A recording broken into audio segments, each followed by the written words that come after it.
May 1945. Lower Bavaria.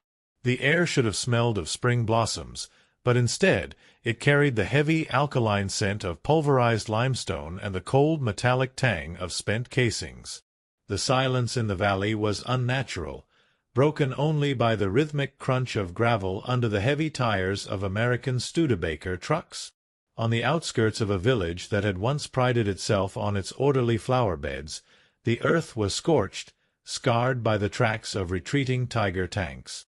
Thin wisps of smoke rose from the skeletons of timber-framed houses, trailing into a sky that remained a mocking, indifferent blue. Along the roadside, the women of the village stood like statues carved from grief and hunger. Their hands, calloused and stained with the soot of the fire lines, were tucked into the pockets of threadbare aprons. They watched the olive-drab convoy with a mixture of terror and hollowed-out exhaustion. For years, they had been told that the end of the Reich would bring a descent into primitive savagery, that the Amos were a cultureless, vengeful horde coming to strip the land of its last remaining dignity. The hunger was a physical weight, a dull ache in the marrow of their bones. The blood and soil promises of the past decade had withered into the reality of sawdust-filled bread and watery turnip soup. As the trucks groaned to a halt near the village square, the soldiers who jumped down did not look like the monsters of the propaganda posters. They were young, often smiling, and possessed an unsettling, casual energy that spoke of a world untouched by the starvation of the continent. They began to unload crates, but these were not filled with the familiar machinery of war. Instead, the soldiers hauled out small, waxed cardboard boxes. One young private, his helmet tilted back, reached into a crate and held out a small, rectangular packet to a woman whose face was a map of wartime anxieties. The packet was vibrant, adorned with a vivid, colorful illustration of a deep orange carrot, so bright it seemed to glow against the gray backdrop of the ruins. It was a fragment of a different universe, a promise of life contained in a paper envelope, delivered by the very hands they had been taught to fear. This was the first encounter with the American seed packets, a weapon of peace that would prove more subversive than any artillery shell. As the women gathered around, their movements hesitant and bird-like, the contrast became agonizingly clear. They had expected the cold steel of occupation. They were met with the startling, multicolored hope of the New World. In those first few moments of the occupation, the ideological fortress of the Third Reich began to crumble not from a lack of will, but from the overwhelming visual evidence of an abundance that was supposed to be impossible. The seeds were small, almost weightless in their palms, but they carried the crushing weight of a logistical superpower. Each packet represented a garden in Iowa, a printing press in Chicago, and a shipping lane that remained unblocked. To a population that had been forced to survive on the scrapings of a dying empire, these brightly colored envelopes were the first undeniable proof that the world they had inhabited was a lie. The smell of the damp earth in the craters seemed to change in that moment, shifting from the scent of a grave to the scent of a furrow waiting for a new, democratic beginning. To understand the profound impact of these small paper packets, one must look back at the agrarian architecture of the Third Reich. For over a decade, the German people had been indoctrinated with the philosophy of Blut und Boden, blood and soil. It was a romanticized, mystical tie between the German peasantry and the land they tilled, framed as the biological foundation of the master race. The state promised that through self-sufficiency and the expansion of living space in the East, the German table would never be empty. But by the winter of 1944 and into the spring of 1945, the soil had betrayed the blood. The hyper-organized agricultural sector had collapsed under the weight of total war. Men had been drained from the farms to fill the gaps in the Wehrmacht, replaced by forced laborers who had no stake in the harvest. Synthetic fertilizers were diverted to explosives factories, and the Allied strategic bombing campaign had severed the arteries of the Reich, leaving the cities to starve while the countryside sat on rotting surpluses they could not move. The historical reality was a grim tally of calories. The average German civilian ration had plummeted to levels that barely sustained life, often dropping below 1,000 calories a day in the final months. Agriculture had become a desperate, primitive struggle. When the American soldiers arrived, they didn't just find a defeated military. They found a biological catastrophe. The garden seeds were part of a calculated, massive humanitarian intervention coordinated by the Office of Military Government for Germany. It was a recognition that if the German people were to be denazified, they first had to be fed. The mission was not merely to provide relief, but to reintroduce the concept of individual initiative and productivity. These seeds were the vanguard of a different kind of conquest, one that targeted the stomach and the psyche simultaneously. The women who received these packets were the keepers of the domestic front, the ones who had spent years stretching a handful of oats to feed a family. They were experts in scarcity. They knew the limitations of their local soil and the short, temperamental growing seasons of Central Europe. To them, the blood and soil ideology had become a cruel joke, a slogan that had brought only hunger and the stench of burning phosphorus. The arrival of American agricultural abundance was a direct challenge to the Nazi claim of European superiority. Every packet of Kentucky Wonder Beans or Detroit dark red beets served as a quiet, colorful indictment of a regime that had promised glory but delivered a wasteland. The seeds were a bridge from a world of state-controlled famine to a world of democratic plenty, proving that the American horde possessed a mastery over the earth that the Reich's high priests of agriculture could only imagine. The psychological landscape of the German domestic front in early 1945 was one of profound disorientation. For years, the Ministry of Public Enlightenment and Propaganda had painted a picture of the American GI as a decadent, soulless product of a crumbling capitalist machine, a gangster who would bring only destruction and moral rot. The women of Bavaria and Thuringia had been conditioned to flinch at the sound of an American engine, expecting the worst of a conquering army. They expected the vengeful steel of the victor. They expected to be treated with the same cold brutality that the Reich had exported to the East. But as the initial shock of the occupation settled, a different reality began to emerge through the dust of the ruins. The American presence was characterized by a startling, almost offensive casualness. Soldiers sat on the hoods of jeeps eating white bread that looked like cake, tossing chocolate bars to children who had forgotten the taste of sugar. This emotional contrast was sharpened by the arrival of the Victory Garden initiatives. While the German population braced for further requisitions of their meager supplies, the Americans began to do the unthinkable. They began to give. The German women, who had spent the war years guarding their secret patches of spindly kale and bitter herbs, were suddenly confronted with men in olive drab who reached into heavy crates not to pull out bayonets, but to offer silver-foiled packets of life. These women, many of whom had lost husbands to the frozen wastes of the Eastern Front or the infernos of the Ruhr, found their hands trembling as they accepted these tokens. The fear of the Amos began to collide with the undeniable physical evidence of their generosity. It was a cognitive dissonance that tore at the very fabric of their loyalty to a dead regime. The Victory Garden program was not merely a logistical necessity, it was a psychological operation of the highest order.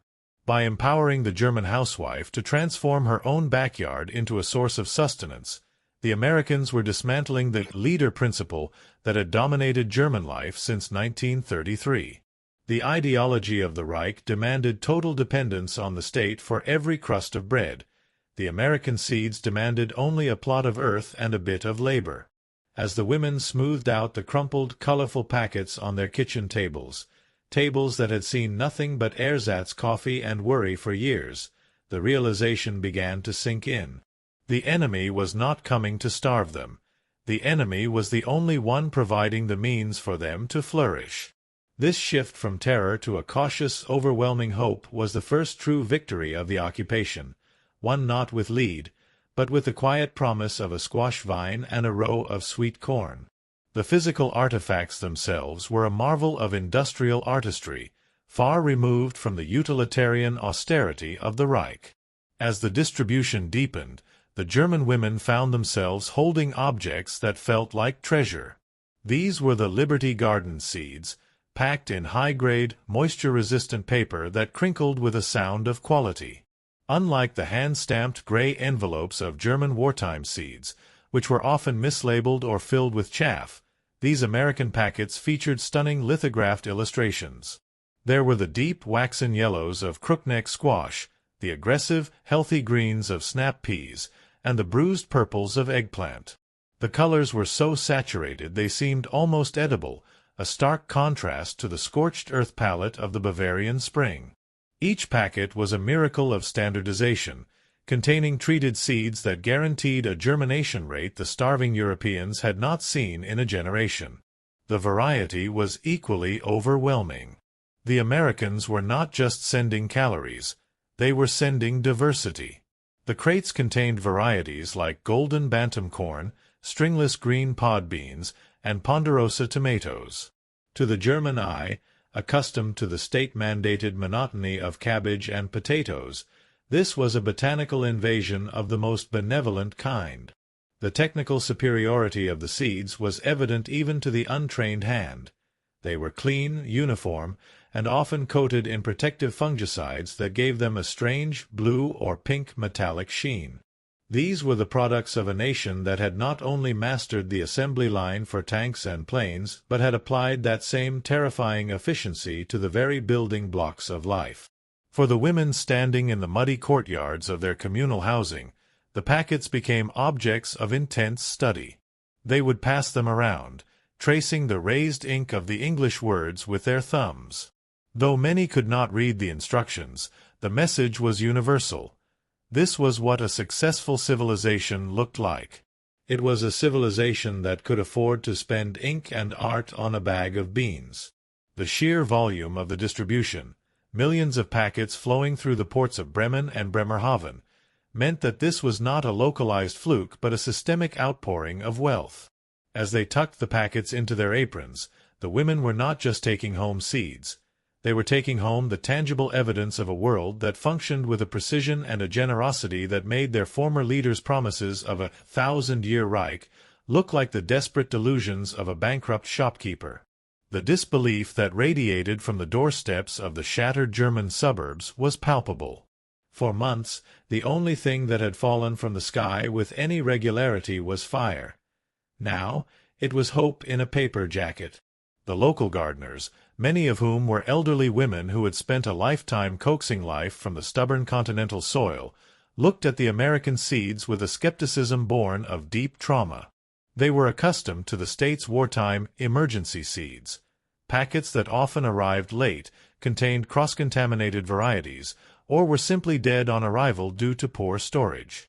To be handed a packet of American Wonder Peas was to be confronted with a standard of quality that felt like a provocation.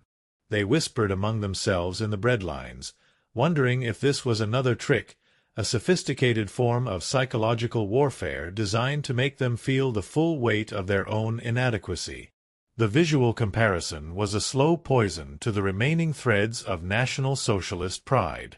In the gray, dust-choked reality of a German city in 1945, the color white had become a memory of a clean tablecloth from 1938.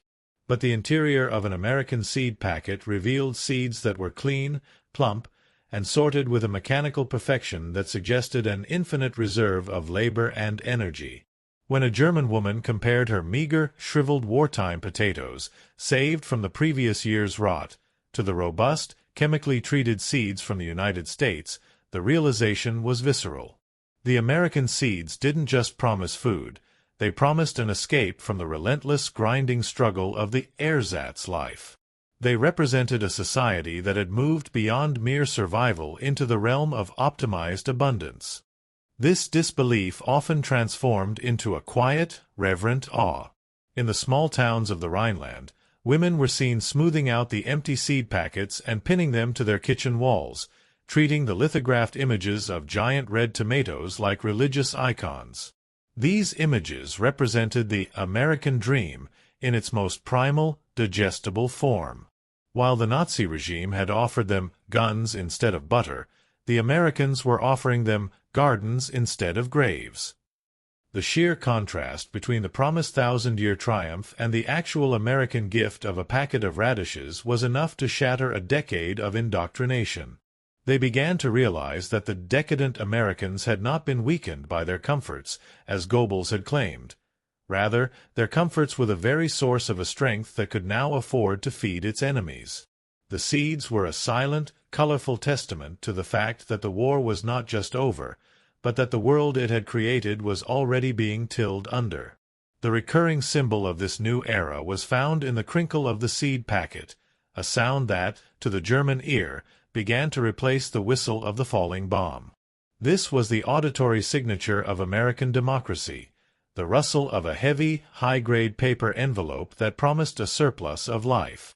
In the shattered neighborhoods of Frankfurt and Stuttgart, the sound of these packets being opened in the morning light became a ritual of reclamation.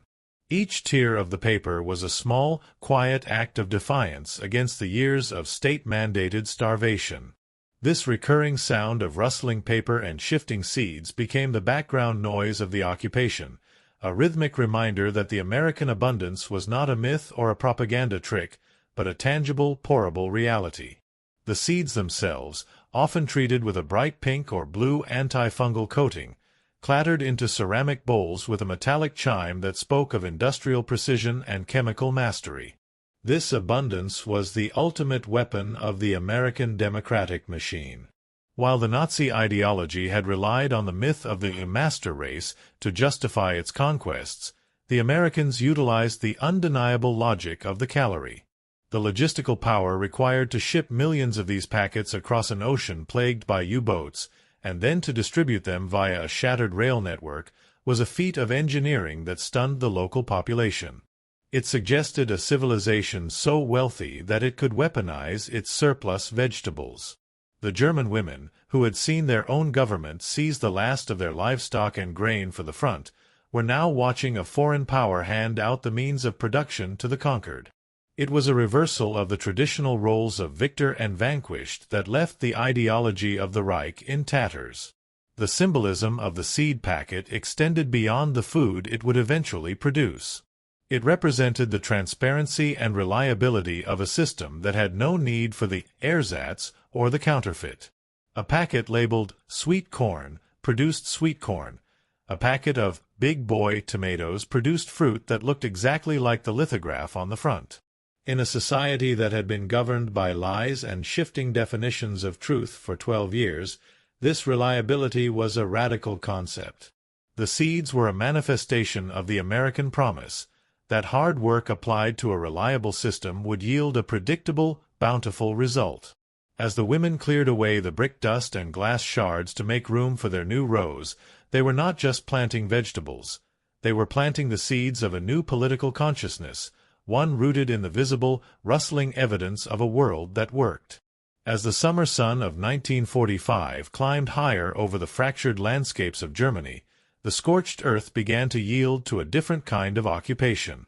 The transformation of the soil was a silent, green rebellion against the gray despair of the previous winter.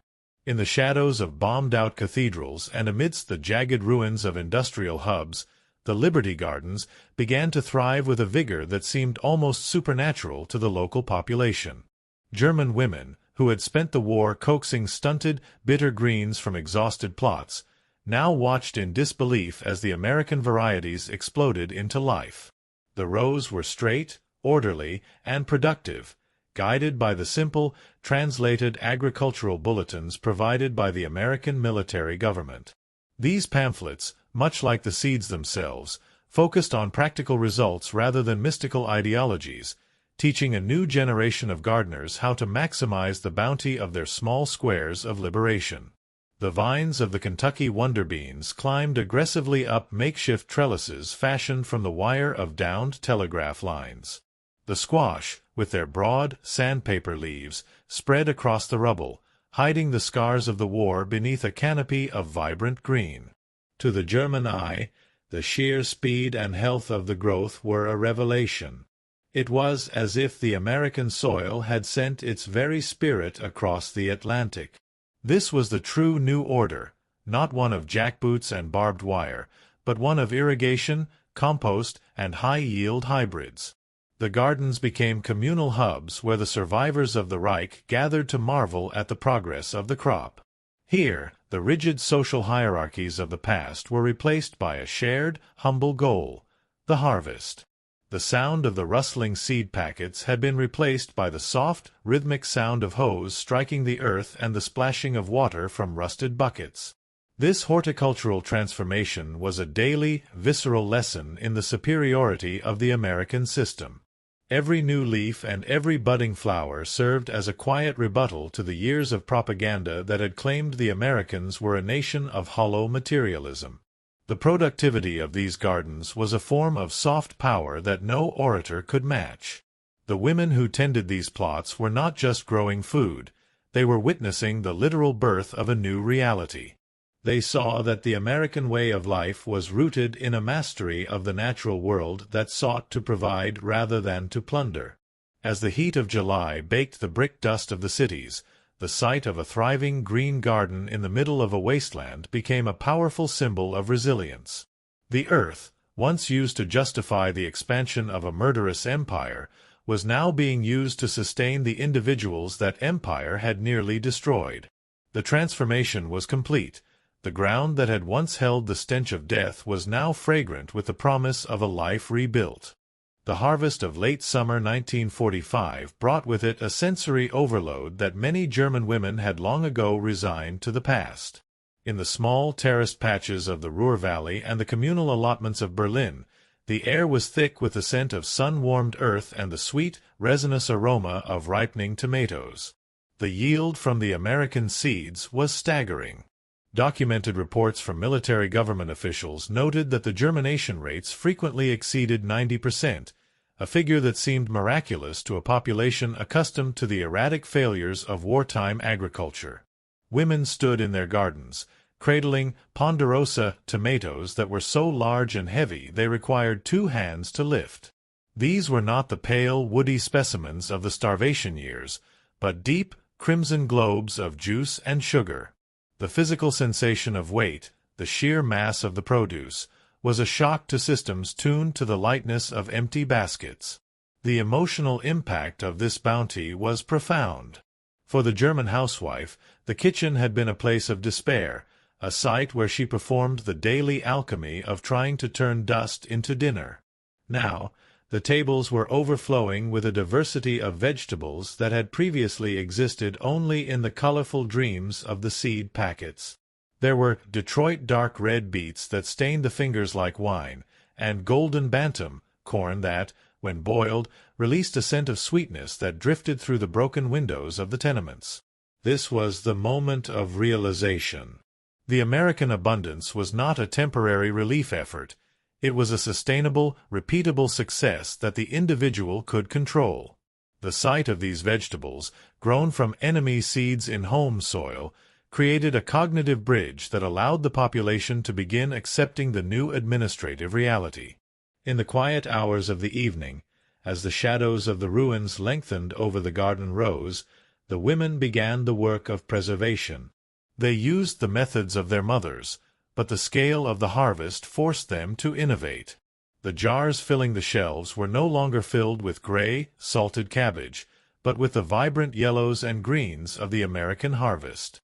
Every jar was a victory over the famine that had been predicted for the first winter of the occupation. The historical evidence of this success was etched into the very bodies of the children who began to regain the weight they had lost during the siege years. The seeds had done what 1,000 speeches could not. They had provided a tangible, edible proof of a world that functioned.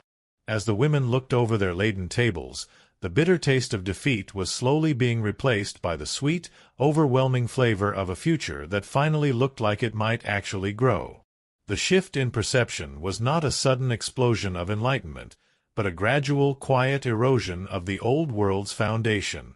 As the harvest progressed, the German woman's worldview was restructured by the very contents of her soup pot. For 12 years, she had been told that the American way of life was a hollow facade, a society of materialistic excess that lacked the spiritual depth and racial discipline of the fatherland. Yet, as she looked at the vibrant, healthy produce on her table, the lie became unsustainable. The decadent Americans had provided her with the tools to save her family from the very starvation that the disciplined Reich had caused. The seeds acted as a form of soft power osmosis, seeping through the barriers of decades-long indoctrination. It was difficult to hate a conqueror who placed the means of survival directly into your hands, especially when those means were so much more robust and reliable than anything your own government had ever offered. This transformation was rooted in the visceral proof of American plenty. Ideology is a fragile thing when confronted with the undeniable reality of a well-fed child. The German women began to realize that the American abundance was not a weapon of cruelty, but a byproduct of a system that valued the productivity of the individual.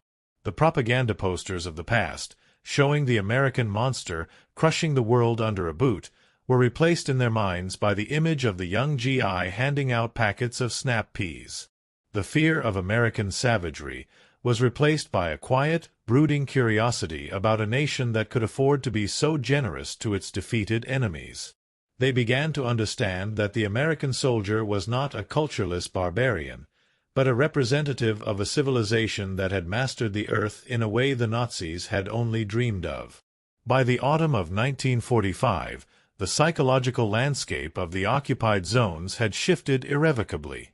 The blood and soil mysticism had been tilled under, replaced by a more practical, democratic relationship with the land. The garden seeds had taught the population a lesson that no lecture on political theory could ever hope to achieve, that freedom and abundance were inextricably linked.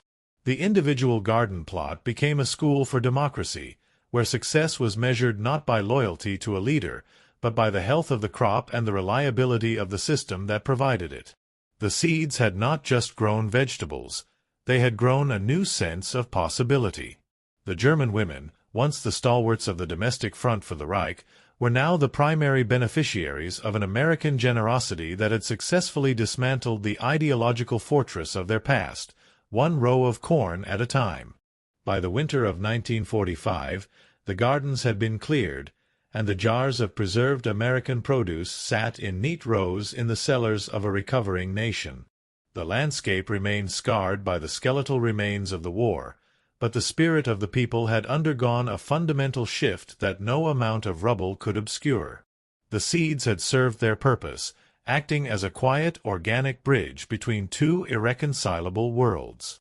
They were the first messengers of a peace that was not predicated on the humiliation of the vanquished, but on the restoration of the individual. As the first snows began to fall, blanketing the fallow earth where the Liberty Gardens had flourished, the memory of those vibrant, rustling packets remained a source of warmth. The transition from a society of state-mandated famine to one of democratic self-sufficiency was complete. The legacy of these gardens extended far beyond the immediate relief of hunger. They represented a larger truth about the nature of ideology and the power of abundance.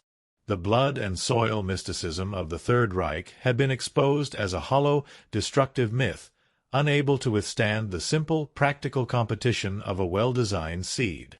The American intervention had proven that true power does not lie in the ability to destroy, but in the ability to provide. Every woman who had knelt in the Bavarian mud to plant a row of corn had participated in a quiet revolution, reclaiming her own agency from the wreckage of a totalitarian state.